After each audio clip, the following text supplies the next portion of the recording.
Well, first and foremost, good morning, everyone. How's everyone doing? I'm glad you're here. All right. Well, as you all probably know already, my name is Calvin Harris. You may know that I sing here. It may have been something that I did before, but yeah, oh well. Calvin, But today, Is it okay with you all that Calvin remove his mask? yes. If that's okay with you, Calvin. no, Yes. thank you. No, that's fine. All right, awesome. Should I start over? Would you like to- Thank you, that's much clearer. All right, awesome. Okay, thank you. Well, once again, as I said, I introduced myself, the things that I do here, which I'm pretty sure everyone is familiar with. But this morning, I am not discussing music. I'm not discussing anything that has to do with the arts. This morning, we're discussing Black American ethnic holidays and observances. Now, I'm pretty sure that we have, let's say, a good overview, I think, like top of the head kind of thing about like when these things are. Mostly, we probably know them because they're a nice little thing to check off the calendar when we can clock out off of work and not have to worry about going into work. We can stay at home and things of that nature. And for a lot of people, that is the that's the basic thing when we think of these holidays. For other people, these holidays have a bit of a deeper meaning. It's a deeper meaning. Before I get into this, I say for some people, even some Black Americans and things of that nature, we're not a monolithic hive mind. For some of us, these holidays are the same thing. We think of these holidays as just an opportunity, like, to take off of work, relax at home, maybe take care of bills, take care of things around the house and things of that nature. Now, for other Black people, it's a time for sitting down and maybe reflecting on the nature of the holiday, why it came about, what it is for, and why it's important to us as well. Just a reminder of those things. So I think that was the main thing. I think I've said that to everyone, that before I talk or before I say anything about anything of Black culture, I like to remind people that not everybody in the Black community has the same idea. So say for instance, and I guess we can go into like the things that I'm going to be discussing. So say for instance, like Martin Luther King Day, Kwanzaa, Black History Month, Juneteenth, things of that nature. There are some parts of that some people will take seriously. There are some parts of that some Black people, it's just, okay, thank you, but I got other things to do. So say for instance, just a personal view, say for instance, like Martin Luther King Day in my house, the way that we would celebrate it, my mother would, she had the vinyl records. So what she would do is that she would play the "I Have a Dream" speech, and it would just echo throughout the house. And we wouldn't be sitting there in a saintly fashion, staring at the record player for I think like for an hour or something like that. We wouldn't do that. But more so, like even as we just moved about the house and just did things, we would listen to the words, just like I said, once again, just as a reminder of the struggle that came before the time, kind of like vocal or verbal time capsule of trying to of listening to the words. So anyways, moving on. Now that I brought up Martin Luther King Day, why don't we start with that? Yes. Okay. So Martin Luther King Day. Now, even when I prepared for this, there were some things that I didn't know, even though it's something that I took important. It was important to me. There were some things I didn't know. So, say for instance, Martin Luther King Day is so far it's the only holiday, the only federal holiday that honors an African American, and that's it. There have been many wonderful, heroic African Americans in in our country's history. However, Martin Luther King Day is the only one. So yes, and it is the first. Martin Luther King was the first modern private citizen to be honored with a federal holiday as well. So I was things I didn't know, things I did not know. So even Martin Luther King Jr., and I'm pretty sure that Black History Month and everything has pretty much, and just history in general, has pretty much given us a good roundabout idea of Martin Luther King. So I didn't want to go in and beat a dead horse with a stick. So Martin Luther King Jr.'s birthday is January 15th. However, the federal government, when they actually decided to have Martin Luther King Day and recognize it, they decided the third Monday of January each year. Now, going back into the history of Martin Luther King Day, the idea for a day to recognize Martin Luther King almost immediately after his assassination, immediately as in 4 days, which they're like 4 days, like for a Black man, for someone to want to recognize it. Now, when I say that the proposal was put in place, it was, as you can imagine, the proposal was not put in place by white congressmen. The proposal was put in place by John Conyers of Michigan.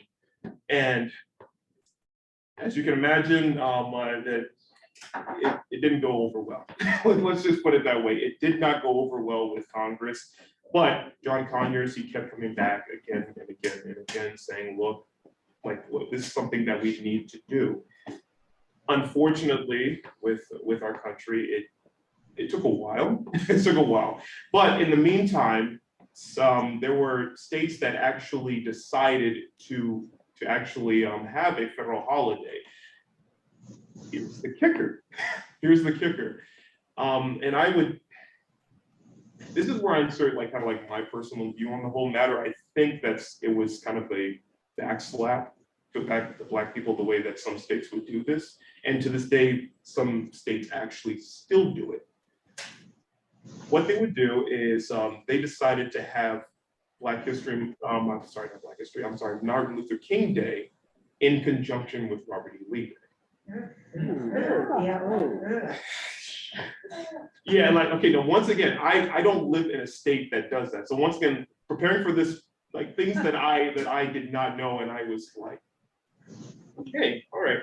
So actually, because of the times, you can't really put that kind of stuff out, there are actually a few states that actually still do it today. I never heard of that. Who has a Robert E. Lee Day? Yeah, good question. Good question. Actually, yeah, one of the main states that actually does it is Arizona. Arizona, yeah, it's crazy. Once again, these are things that I was like, oh my God. Now, okay, states that also do it, I guess we can, or actually did it. I'm not entirely sure if they still do it. Alabama, Mississippi. So yeah, so Arkansas as well. Yeah, so we're kind of yeah, we figures, yeah. But anyways, going back into the history, around the 1980s, the Congressional Black Caucus, they had collected about 6 million signatures. Now, once again, this 4 days shy of Martin Luther King being assassinated to the 1980s. It took that long, and 6 million signatures had to be gathered. And once again, like I said, this was a lot of this work started with John Conyers, but the Congressional Black Caucus really started push the drive as time went along. Actually, has anyone ever heard Stevie Wonder's version of Happy Birthday? Mhm. Yeah, that's why he wrote it. For anyone who doesn't know, Stevie Wonder's version of Happy Birthday, he wrote it as paying homage to Martin Luther King and as a way to put awareness out that that this country should have a Martin Luther King Day. So in 1983, there was kind of a reenactment of the of the Million Man March, the March on Washington.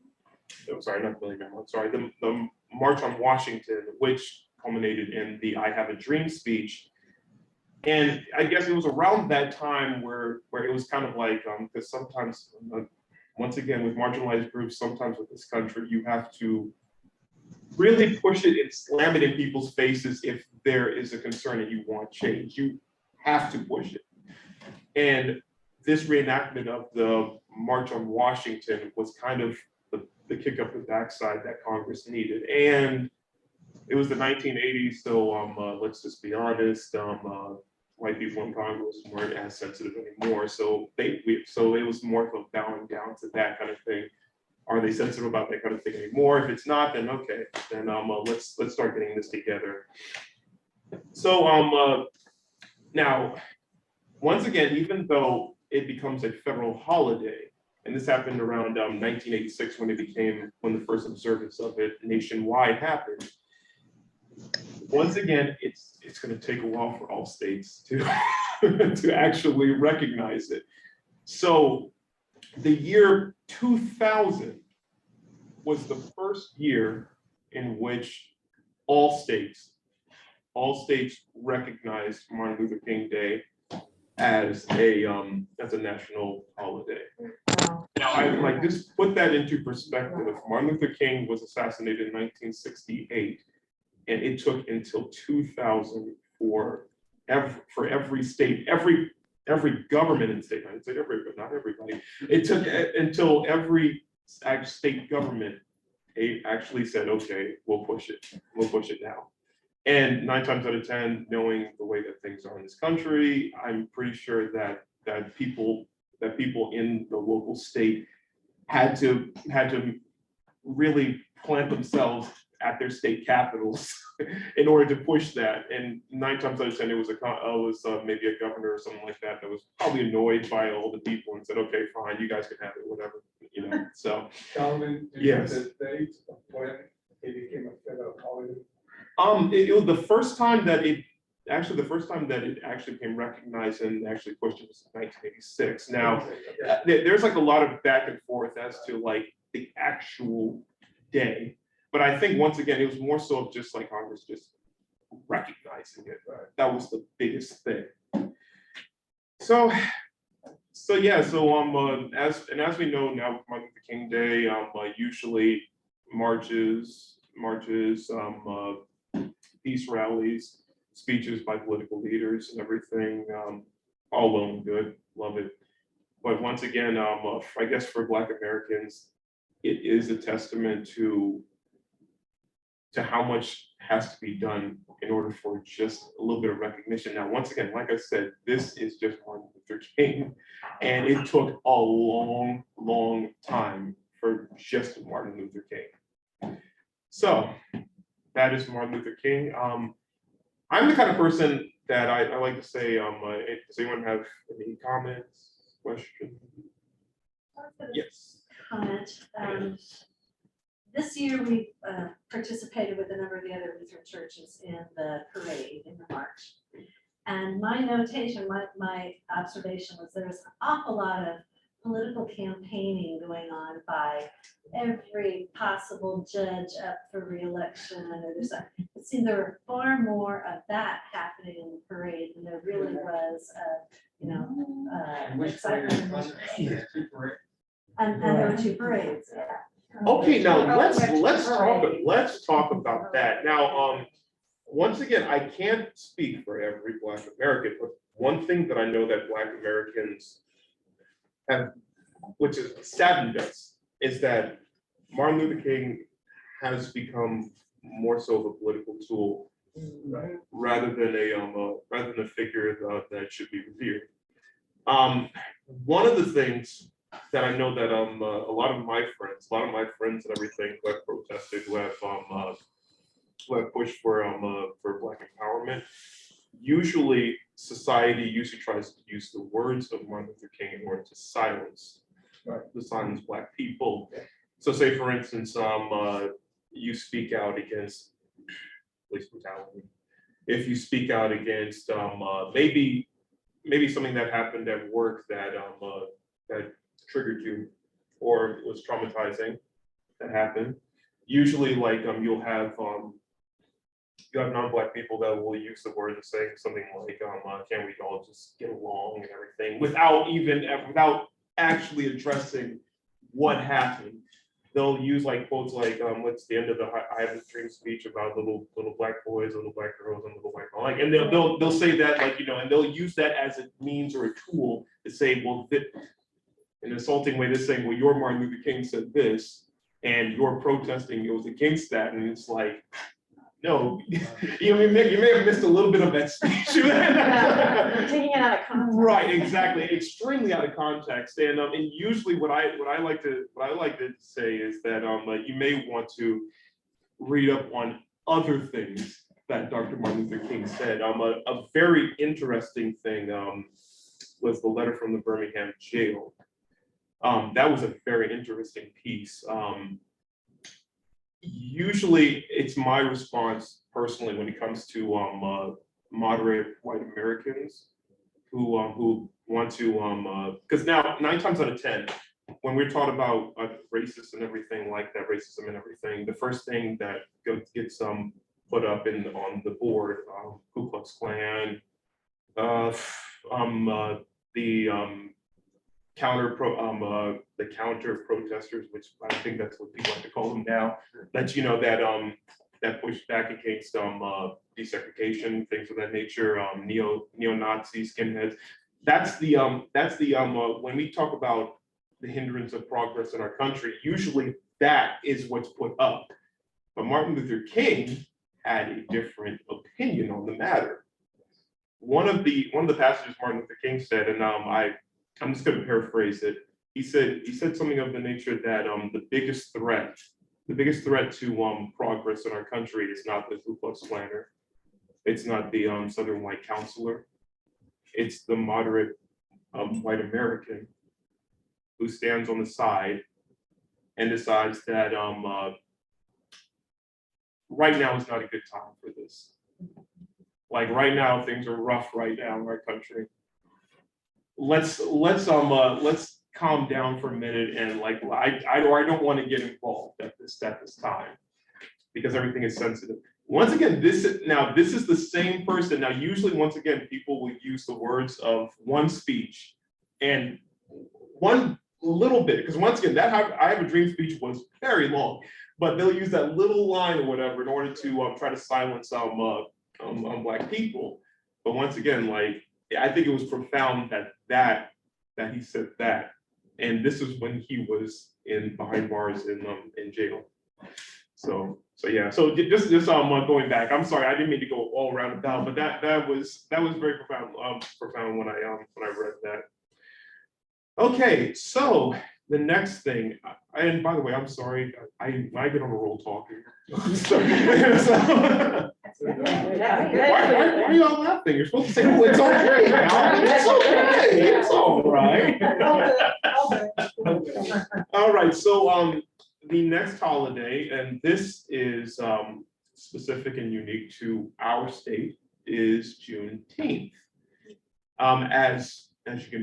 As you probably know already, Juneteenth is short for June 19th. June 19th, and the specific date, June 19th, 1865. Now, what happened on June 19th, 1865? So after the Civil War, and let's go back, with any war, usually the victor usually polices the areas that have been conquered, essentially. So in this case, the area that I speak of right now is the District of Texas, and it was General Gordon Granger who was appointed as the governor or whatever of Texas, just until things can right itself. Now, when he got to Texas, one of the things that he did, and one of the things that he read out was General Orders Number 3. General Orders Number 3 states, "The people of Texas are informed that in accordance with a proclamation from the Executive of the United States, all slaves are free, This involves an absolute equality of rights and rights of property between former masters and slaves. And the connection therefore, and the connection therefore existing between them becomes that between employer and hired labor. Wow, that was read in 1865. We just talked about a man who died protesting about that in 1968. So, yeah, man, I don't think it worked back then. So, but did not take it all. So, so when you read this order out, now with the Civil War, and I'm probably sure that we're all aware of the Civil War and everything, the Emancipation Proclamation. When we were talking about the Emancipation Proclamation, it was very simplified. The Emancipation Proclamation was freed slaves. That was it. What it was, and this is another thing, once again, I like to say that opinions when it comes to within the Black community, it differs, because usually the first thing people probably think is that, well, all Black people love the Emancipation Proclamation. Yes, no, you can have a positive and negative thing of view of the same thing. It's possible, it really is. How does Calvin feel about it? Okay, so for the general idea of what it was used for, yes, wonderful, awesome. But I also like to actually understand, and I like to have a understanding of what it was really for. Back in the Civil War, from what we were told and what was implied is that the North was an extremely diverse and extremely liberal place where everybody wanted slaves to be free. No, absolutely not. No, absolutely not. As a matter of fact, actual abolitionists were in the minority. A lot of white people actually in the North didn't care whether my ancestors or not were enslaved or not. They didn't care. It was more so about just defending the Union. That was it. And some of them, it was in fear of war and in fear of reprisals from, especially in border states like Kansas and everything like that. If you know anything about Bleeding Kansas, the back and forth between slave and anti-slave parties, which once again, it wasn't exactly about caring about the slaves. It was more so about caring about territory, voting power, things of that nature. So going back, you had a lot of abolitionists that had to really push for this Emancipation Proclamation. One of the main people that we all probably know, Frederick Douglass, who was a half Black man, a former slave, was one of the people that actually really pushed Abraham Lincoln to do this. Now, once again, how do I feel about Abraham Lincoln? Amazing man. You can see it's okay to highlight the light and the dark in people, though.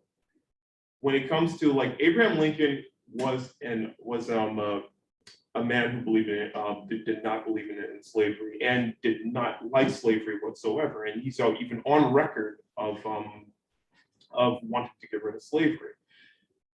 When it comes to the Civil War, though, I think, what was the quote? If I can keep slavery and keep the entire Union together, I'll do it. If I can abolish slavery and keep the entire Union together, I'll do it. If I can keep slavery in some states and abolish it in some states and keep the Union together, I will do it. It was not a priority in his mind.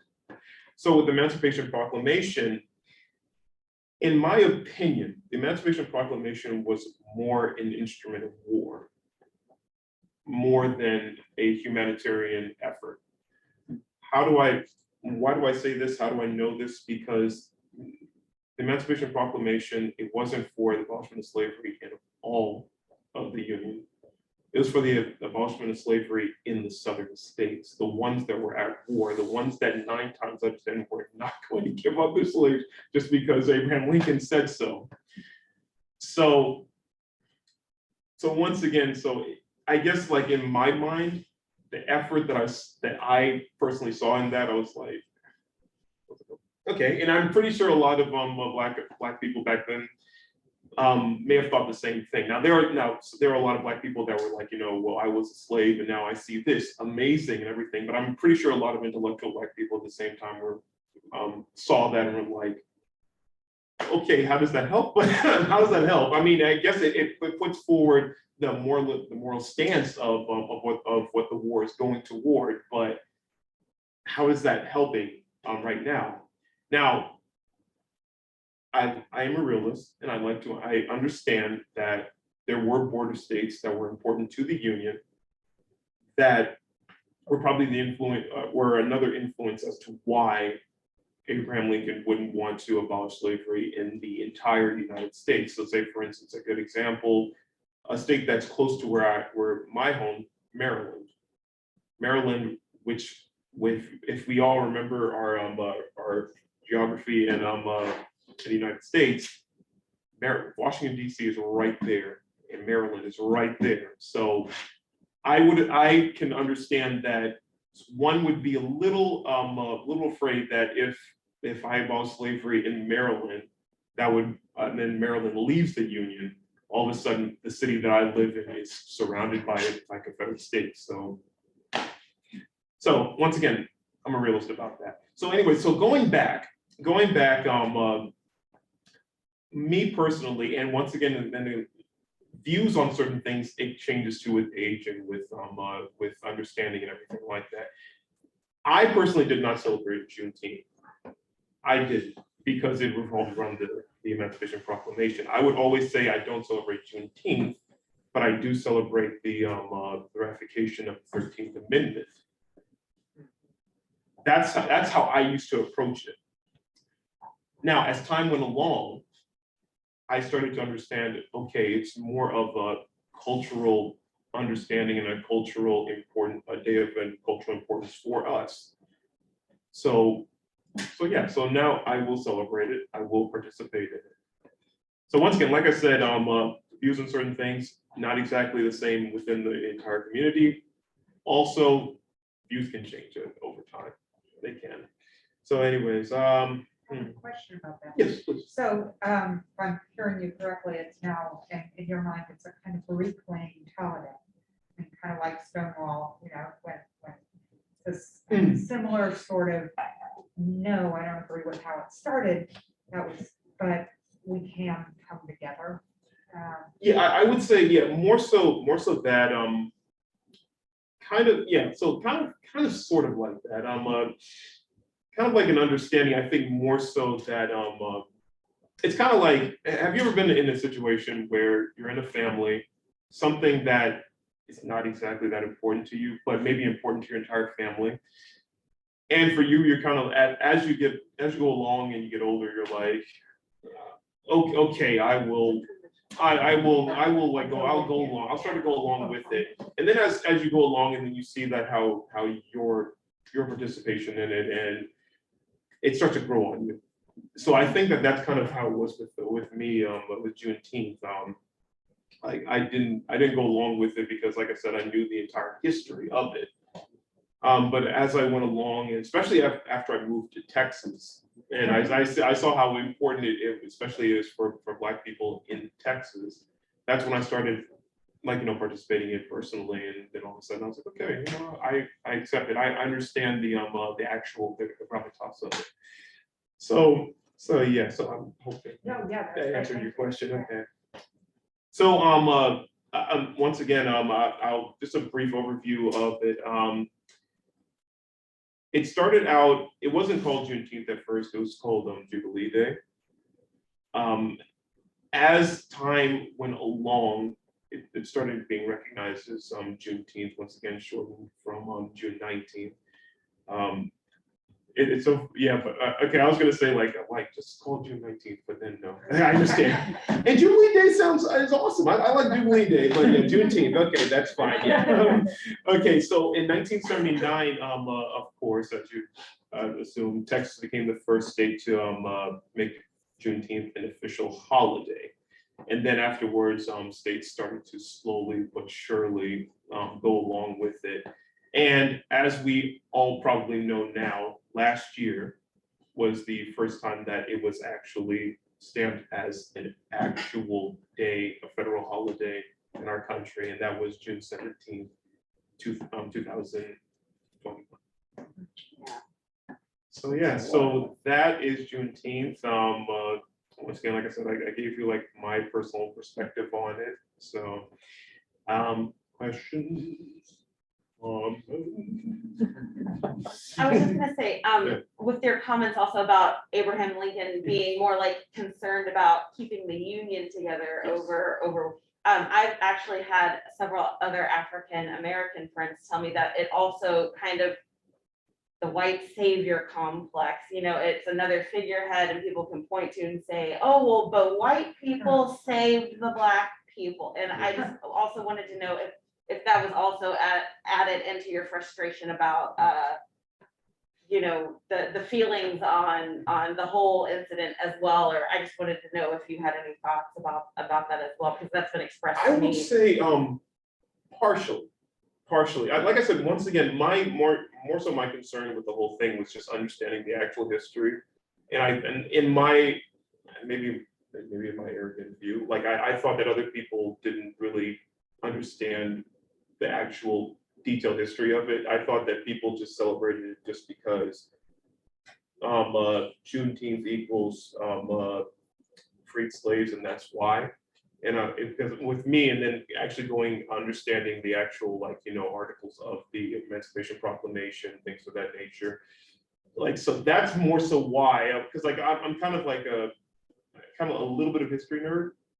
So like, so when people just like flippantly celebrate something without actually understanding the detailed history of it, it makes me cringe. It makes me like internally cringe a little bit. So that's why I personally like, when it came to Juneteenth, I'd be like, you guys did not read the whole thing about that. But like I said, I understand that. Yes, please. The announcement that came to the Galveston port with the proclamation about the June 19th. How long was that after the emancipation? It was like a couple of years. 2.5 years. Yeah. So as an outsider, or someone who feels like the outsider, I also look at Juneteenth as almost a symbol of what we're doing now. We've had all these declarations, but we still have this behavior that is though the declarations never existed. Mm. And so we're always catching up. And so I'm waiting for what's the next Juneteenth that's going to happen that we wake up with. And I think that's pretty much, with a lot of marginalized groups in this country, I think that's pretty much been the legacy of pursuing progress. It's always one thing, you get one thing and you hold your breath because you see.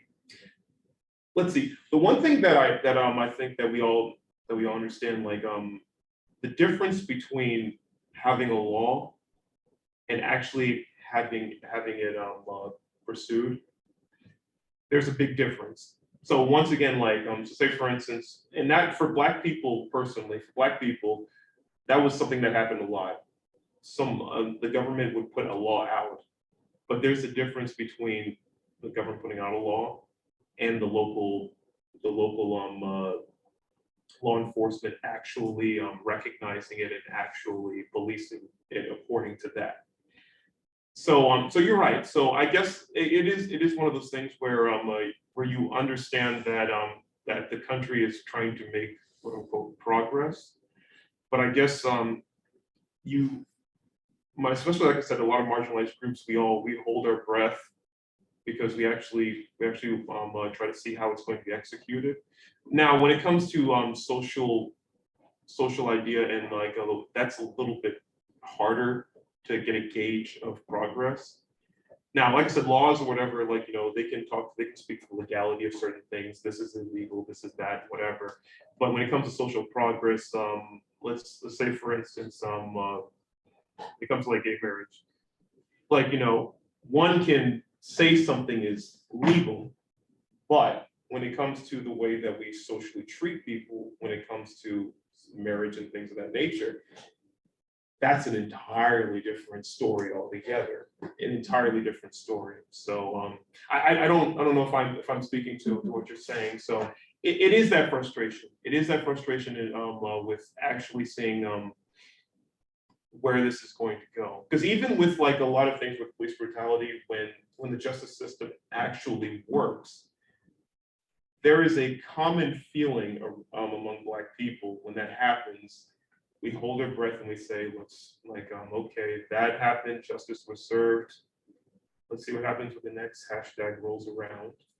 And let's see if justice is served just as swiftly, or if we go out and we ask for justice, how the country reacts to that as well. So it is one of those things. It's like I guess it's like a sword dangling over you all the time. It's supported above you, but at the same time, you're kind of like just waiting for that thing to snap. So yeah, I'm sorry. Yeah. Several years ago, up in the courtyard, Yes. a bunch of us were standing, like we always do, standing around and talking. And I just walked into a conversation, and the conversation was, the Civil War had nothing to do with slavery. And there were many people, you would know all these people, and they're Rice graduates. And they're saying the Civil War had nothing to do with slavery. I've never heard this, from Pennsylvania. Yeah. I mean, that's the only reason we fought the war. Yeah. But then unlike you, I did not live with this all my life. So I ran over to John Bowles, who knows something about this. And I said, John, they're saying this, those people, and John knows them, they're all Rice graduates. What's going on? He said, absolutely, the Civil War was fought for slavery. There is no other reason. Never has been. No credentialed scholar, no serious person will say otherwise. Right. So I said,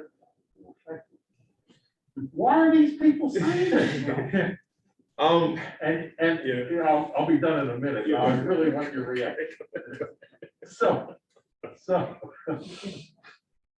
and this is getting back to Juneteenth. So then one of them just, I sort of said, well, I never heard any of this. And then he said, well, the Emancipation Proclamation, that wasn't signed until blah, blah, blah, blah. And Abraham Lincoln didn't want to do it. So therefore, it had nothing to do with slavery. And that was their, yes. Right. I would say that is a But the big misunderstanding. Right. I'm sorry.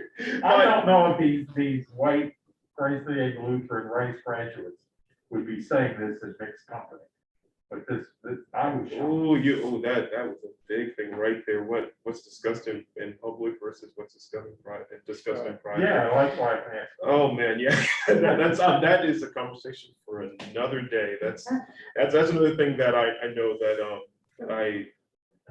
whenever I talk to anybody and they say something, I always think to myself, I wonder what they say to their family or what they say in private to their friends and everything of that nature. Like a good example, with everything going on with the Black Lives Matter protests and everything, that right there, that idea, that pushing for diversity and pushing for progress, it expanded past police brutality. Expanded past that and expanded to other things, such as finally pushing for for diversity in certain things. In my profession in opera, like I remember around the time of George Floyd's murder, groups started popping up too, because once again, expanding out into other things, you had like Black opera singers coming out and saying like, okay, like this is something that is expanding past what was intended. We really need to start addressing a lot of stuff here. And one of the things I started addressing is diversity in castes and things of that nature. Now, once again, like there was a gentleman, I can't remember the name, but there was a gentleman who was in casting for an opera company. And I think he got annoyed. I think he was getting annoyed with like, especially Black opera singers and artists like pushing for these things. And I guess he let slip that our opera company is not going to sacrifice quality for diversity.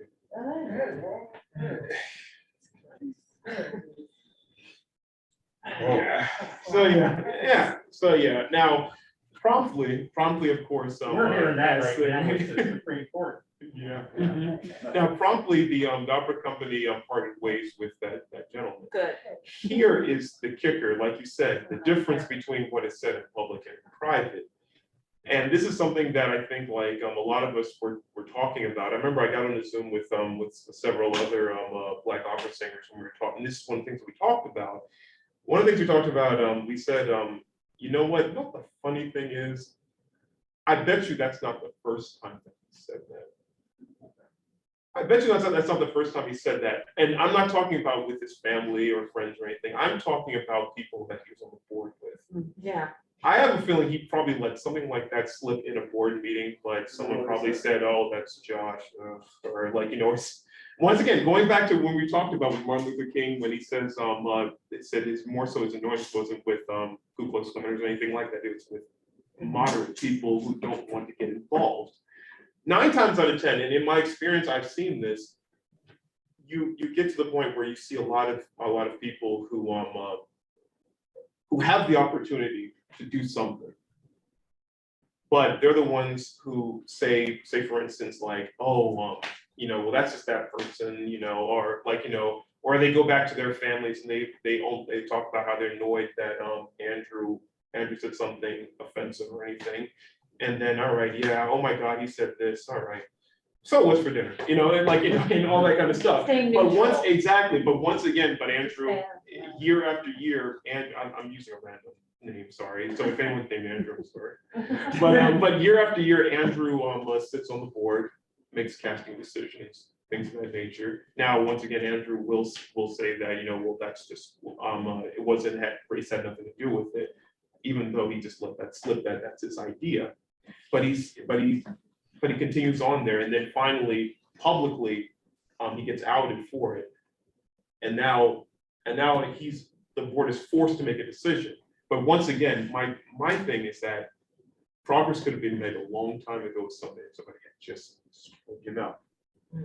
And this is once again, like I said, I'm sorry, we're running out of time, but this is once again, like the word that's been passed around a lot, privilege.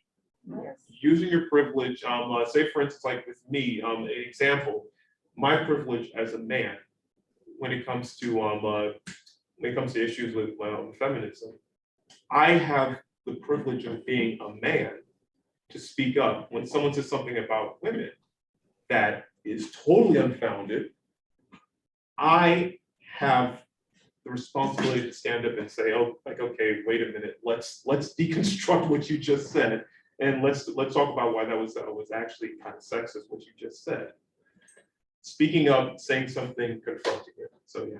Anyways, that's all the time I have. I have to go upstairs and get to rehearsing. Next, we're going to continue this talk next Sunday. I'm going to go into Kwanzaa, and we're also going to talk about Black History Month as well. Thank